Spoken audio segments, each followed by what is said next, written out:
Eu sentei na sala de espera do hospital com a última mensagem no meu celular. Créditos recebidos. Boa sorte. Era meu comprovante de compra de créditos para o cassino virtual, e a única coisa que eu tinha deixado da minha família era o papel do plano de saúde que eu tinha acabado de vender.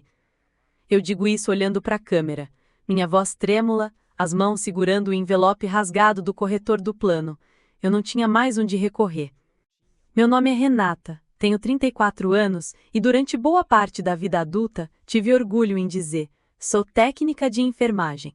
Para muita gente pode parecer pouco, mas para mim sempre foi uma conquista.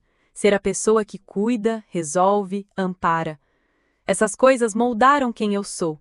A filha responsável, a colega de trabalho confiável, aquela mãe que está sempre com a lancheira pronta, documento em dia, contas pagas antes do vencimento.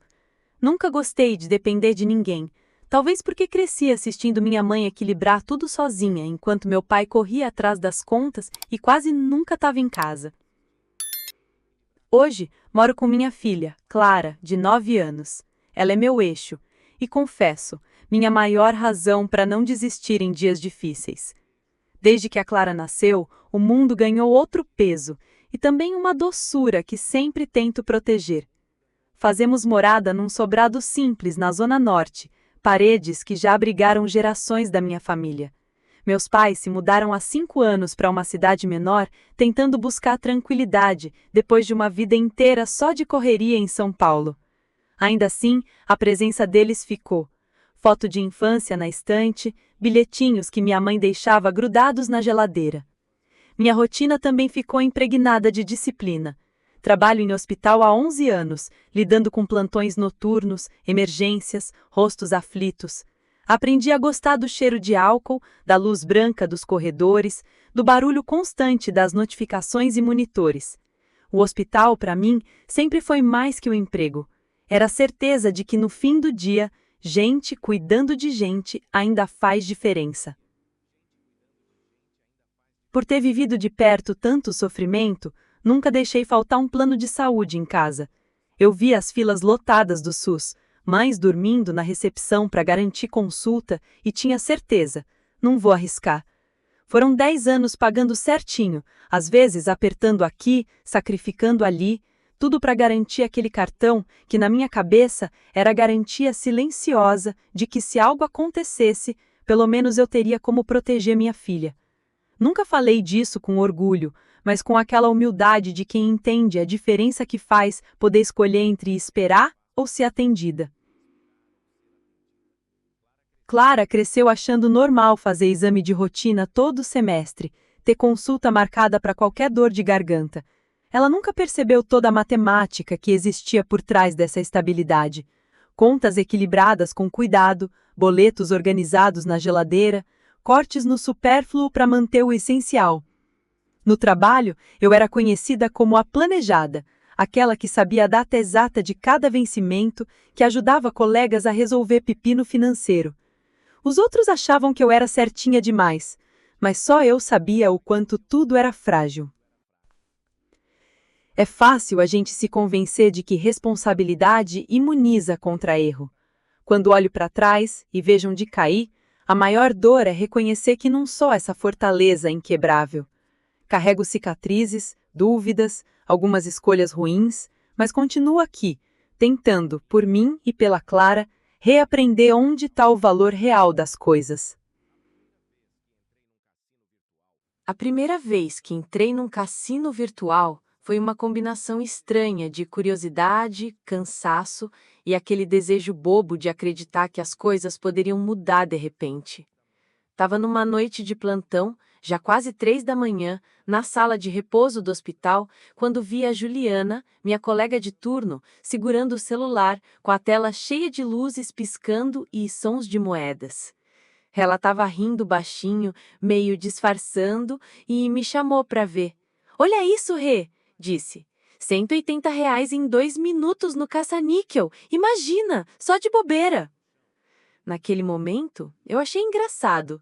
Sempre fui pé no chão, nunca joguei bingo, nunca postei nada, nem rifa em festa de escola. Mas naquela noite tinha um peso diferente. Eu estava cansada, com a cabeça girando, em contas atrasadas e o salário já comprometido. Senti uma vontade que nunca tinha sentido antes. Só testar. Só ver como era. Como se aquele brilho da tela fosse uma porta para outra vida, onde resolver boleto não levava meses, só um botão de girar. A Juliana foi me mostrando, rindo e explicando como era fácil cadastrar, como tinha bônus de boas-vindas, spins grátis e que bastava transferir uns trocados. Ela até me mostrou o saldo. Tá vendo? Cada vez que você recarrega, eles dão mais chances. É só não exagerar. Parecia seguro. Ela, que era tão esperta para lidar com o plantão, confiava no aplicativo. O papo naquele intervalo deixou tudo mais leve, como se fosse uma brincadeira inofensiva, igual fazer bolão de jogo na Copa. Fiz o cadastro só para ver. Me perguntaram nome, e-mail, data de nascimento, igual cadastro de site qualquer. O aplicativo era chamativo, cheio de ofertas piscando. Deposite R$ 50 e ganhe até R$ 500 em bônus nessa semana especial. Aquilo me deu um frio no estômago. Pensei, nunca sobra dinheiro. Mas e se dessa vez vier? Teve uma parte em que quase fechei tudo, mas lembrei que naquela altura eu já tinha perdido mais em juros de cartão do que poderia arriscar ali. E pelo menos aquilo parecia, no começo, um jogo. A Juliana me animava. Disse, coloca R$ 50, Rê. Se perder, não muda a tua vida. Se ganhar, já vale a pizza do mês. Isso me empurrou. Eu carreguei minha conta com os 50 que tinha guardado no fundo da carteira. O coração disparou. A mão meio trêmula. O primeiro giro, nada. Depois, mais uns minutos, subi para R$ 120. No segundo jogo, saquei 60. Era felicidade besta, mas o principal foi a sensação de que alguma coisa finalmente dava certo para mim. Naquela noite, voltei para o plantão sentindo que tinha encontrado uma saída milagrosa para tudo que me sufocava. O mais assustador é como tudo pareceu normal, rápido demais. Os e-mails do cassino começaram a chegar. Parabéns, Renata! Você já faz parte do nosso clube VIP. Volte e ganhe bônus exclusivos. E, sem perceber, comecei a esperar o próximo intervalo de plantão para entrar no aplicativo de novo. Ninguém percebeu, nem eu mesma. Só o vazio depois do clique e aquele desejo de tentar de novo, como se um botão pudesse reescrever a minha sorte. A ascensão começa devagar. No início, tudo que eu queria era aquela fatia de sorte, uma brecha de alívio em meio aos boletos. Os primeiros ganhos foram tímidos, mas reais. Coloquei R$ 50 na segunda vez. Ganhei R$ 300 em menos de uma hora. Podia sacar, o dinheiro era de verdade. Lembro de olhar para o extrato digital, ver o valor transferido e, pela primeira vez em meses, senti uma pontinha de orgulho. Comprei um presente para Clara, uma meia de bichinho que ela tinha pedido na farmácia na semana anterior. Parecia mágica. No trabalho, passava os intervalos trocando dicas com a Juliana, com outras colegas que já brincavam de cassino virtual. Todo mundo dizendo o mesmo, só tira o lucro, nunca investe mais. No começo, parece até fácil seguir o limite. Você deixa a lógica governar, anota tudo na planilha, faz contas rápidas na cabeça. Eu mesma criei um mini orçamento para o cassino, planilha aberta do lado da agenda médica, anotando cada ganho, cada retirada. Os aplicativos mandavam notificações. Bônus de 100% no próximo depósito. Novos caça-níqueis disponíveis. Ganhe recompensas diárias. Era um festival de ofertas, rodadas grátis, bolinhas vermelhas subindo e descendo na tela do celular. Com tanta campanha, parecia burra quem não aproveitasse. Em menos de um mês, entre altos e baixos, saquei R$ 800, que serviram para pagar uma parcela atrasada do carro. Fiquei eufórica, até brinquei com a Clara. Mamãe ganhou uma ajudinha da sorte, e ela riu, sem saber de nada. Comecei a acreditar que eu tinha domínio, que era só a questão de método. Algumas noites subia a aposta. Ganhava pouco, perdia de manhã, tirava o pé, e à tarde o cassino já me mandava e-mails oferecendo rodadas grátis para recuperar o dia. A sensação de controle era idêntica ao que eu buscava em tudo: remendar furo antes de rasgar de vez. Passei a negligenciar pequenas dívidas, achando que poderia recuperar na próxima rodada. Ganhei R$ 2.000 numa roleta online, daqueles jogos com luzes estroboscópicas que prometem jackpot a cada giro. Senti que estava à frente do sistema, que os problemas estavam mais próximos do fim do que do começo. No ambiente do plantão, minhas amigas viam as minhas vitórias, parabenizavam, até me perguntaram um segredo. Achei graça, porque dentro de mim era só aquela mistura de intuição, impulsividade mascarada de raciocínio. Perdia e ganhava, mas o saldo sempre dava alguma emoção, euforia quando subia, esperança quando afundava. Logo perdi o interesse pelo que antes me dava prazer. Programa simples em casa, conversas longas com a minha filha, até minha série preferida perdeu cor. Só pensava no saldo, nas promoções, na próxima chance de resolver tudo com mais um clique. O ciclo era sutil, quase imperceptível. Não parecia vício, mas solução. A cada ganho, sentia como se finalmente a vida tivesse ficado fácil para mim, quando a verdade é que só estava esperando a próxima rodada, o próximo giro, a próxima ilusão. A queda não acontece de repente, como uma queda de escada. Vem devagar, como água infiltrando a parede, e só depois de muito tempo você enxerga a mancha. No começo parecia apenas azar, uma semana ruim, um giro que não fluiu, um prêmio que não veio. Mas então as perdas começaram a se acumular. Primeiro, o saldo sumiu num caça-níquel novo que o cassino sugeriu no e-mail. Para não terminar a noite vazia, depositei mais, só para recuperar e sair. Aos poucos fui mudando minhas justificativas. Antes eu dizia que era só uma distração. Depois repetia para mim mesma que era investimento, que eu teria autocontrole. Na verdade, já tinha perdido a linha, sem perceber. Na semana em que minha mãe precisou de R$ 1.200 para uma cirurgia simples e eu não tinha o dinheiro disponível, a ficha começou a cair. Usei o saldo do banco para tentar um prêmio rápido e perdi tudo de novo. Devia para Clara uma consulta no dentista. Inventei que trabalhei demais e esqueci de agendar.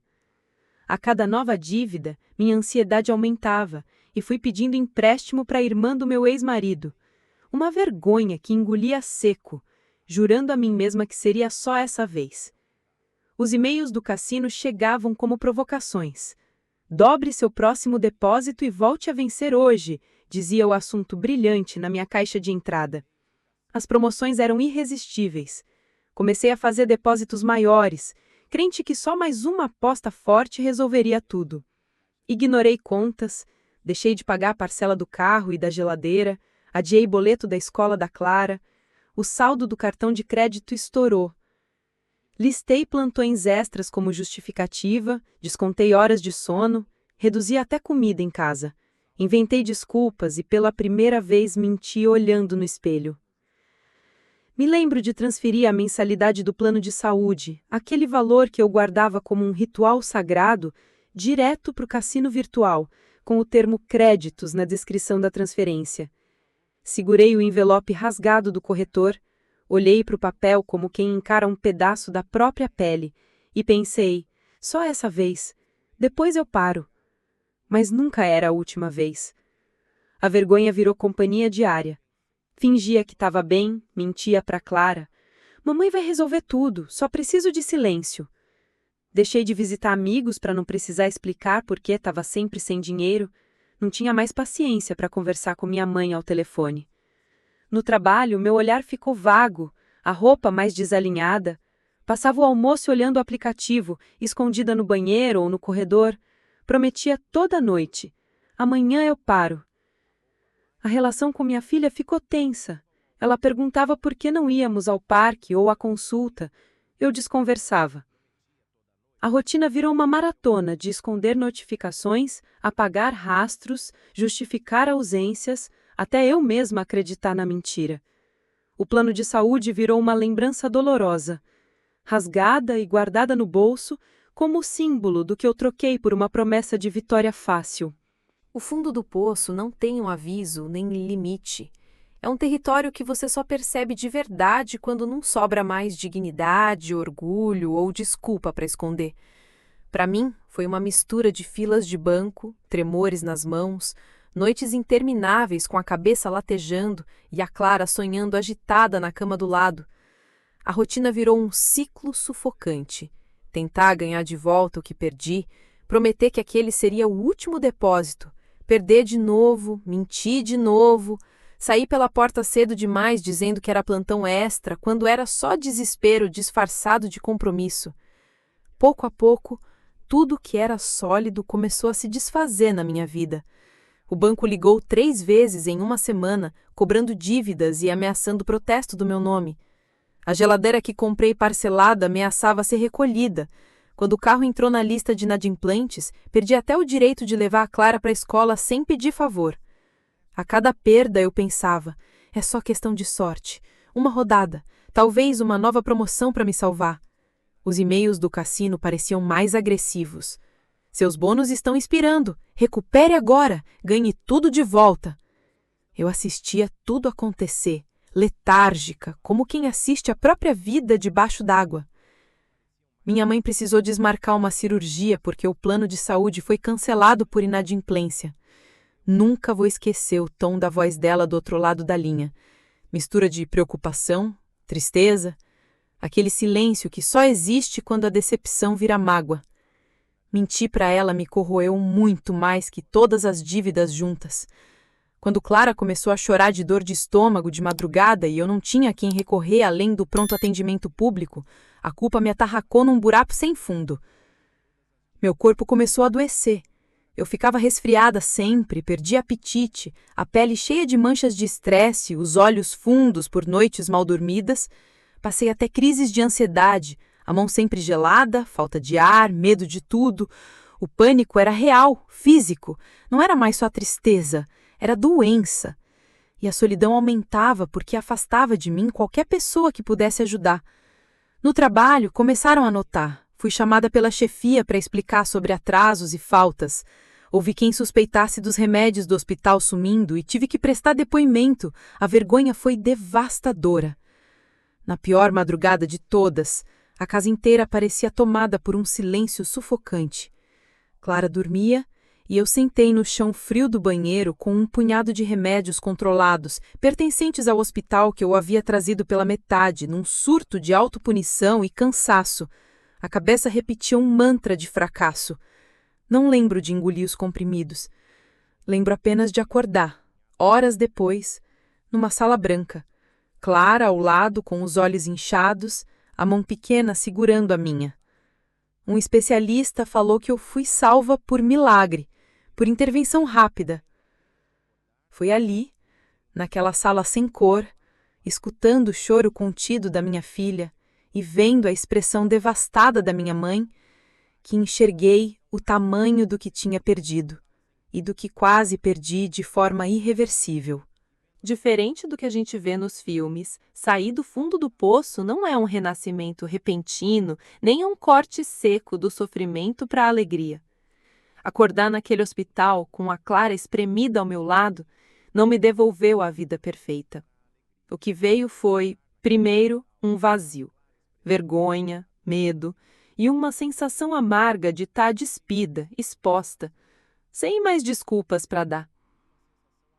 A recuperação não surgiu do nada, nem foi fruto de uma decisão heróica. Começou na obrigação, em conversas difíceis, em aceitar a ajuda que tanto recusei. Minha mãe, apesar da decepção, foi quem segurou a barra quando a notícia do hospital chegou até minha família. Demos entrada no ambulatório público para que ela fizesse sua cirurgia. O atendimento não tinha o conforto do antigo plano, mas era o possível. Senti cada etapa como uma lição amarga. Teria sido evitável. Teria sido mais simples antes. Cada exame particular que precisei pagar depois era um lembrete silencioso do erro.